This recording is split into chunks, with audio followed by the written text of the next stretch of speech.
No vídeo de hoje, vamos abordar um tema polêmico: o conceito das duas naturezas do crente. Muitos questionam essa expressão, mas o que ela realmente significa? Como conciliar a luta interna que experimentamos? E como entender a afirmação de que todo aquele que é nascido de Deus não comete pecado? Vamos esclarecer essas questões à luz das Escrituras. Definir termos pode evitar confusão. O que significa natureza? Se a entendermos como as características essenciais de um ser, algumas objeções surgem. Primeiramente, alguns argumentam que a expressão duas naturezas não aparece explicitamente na Bíblia. Em 2 Pedro 1, verso 4, lemos que nos tornamos participantes da natureza divina. Isso não significa que compartilhamos da essência da divindade, pois os atributos de Deus são intransferíveis. A expressão indica que, ao recebermos a vida eterna, participamos da qualidade de vida que vem de Deus. Outra objeção é que não se pode definir com precisão uma entidade chamada de nova natureza. O que recebemos na salvação não é uma nova substância, mas um princípio de vida que nos vivifica espiritualmente. Efésios 2, verso 5. Nosso espírito agora tem um relacionamento com Deus e se deleita na justiça. Romanos 7, versos 22 e 23. Como resultado, um novo princípio governa o crente, a lei do Espírito de vida, Romanos 8, verso 2. Além disso, temos a habitação do Espírito Santo, que nos capacita a viver retamente.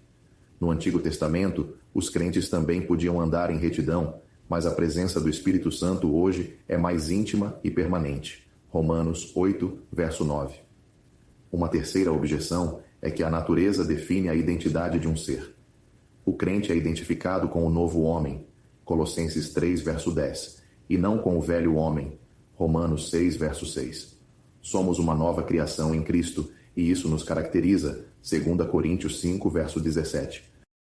Embora muitos crentes usem a expressão duas naturezas, não devemos nos apegar excessivamente a termos. O mais importante é compreender a realidade do conflito que vivemos. Muitos associam esse conflito às duas naturezas, mas a Bíblia o descreve como a luta entre a carne e o espírito, Gálatas 5, verso 17. Romanos 7, verso 23, explica que a lei em meus membros guerreia contra a lei da minha mente. O crente tem uma mente renovada que se deleita na lei de Deus, Romanos 7, verso 22, mas sua carne permanece inclinada ao pecado. Esse princípio pecaminoso, chamado de lei do pecado, Romanos 7, 25, está associado ao nosso corpo de carne e só será removido na redenção final, no arrebatamento. Filipenses 3, verso 21. O segredo para a vitória espiritual está na submissão ao Espírito Santo. Romanos 8, verso 9, afirma que não estamos mais na carne, mas no Espírito, pois agora somos governados pelo Espírito de Deus. Quanto mais nos rendemos a Ele, mais a justiça se manifesta em nossa vida. No entanto, enquanto estivermos neste corpo, a carne continuará resistindo à obra do Espírito. Em 1 João 3, verso 9, lemos: todo aquele que é nascido de Deus não comete pecado. Isso significa que o crente nunca peca?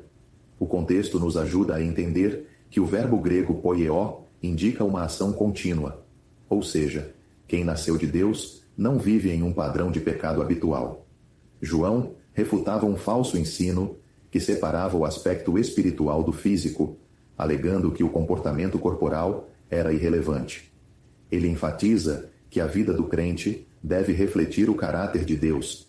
Isso não significa que o crente é impecável, pois 1 João 1, versos 8 a 10, deixa claro que todos ainda cometemos pecados.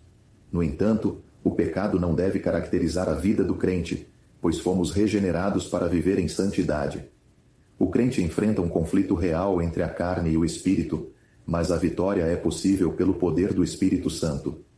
O conceito das duas naturezas pode ser útil para descrever essa luta, mas a verdade bíblica fundamental é que somos novas criações em Cristo e chamados a viver de maneira santa.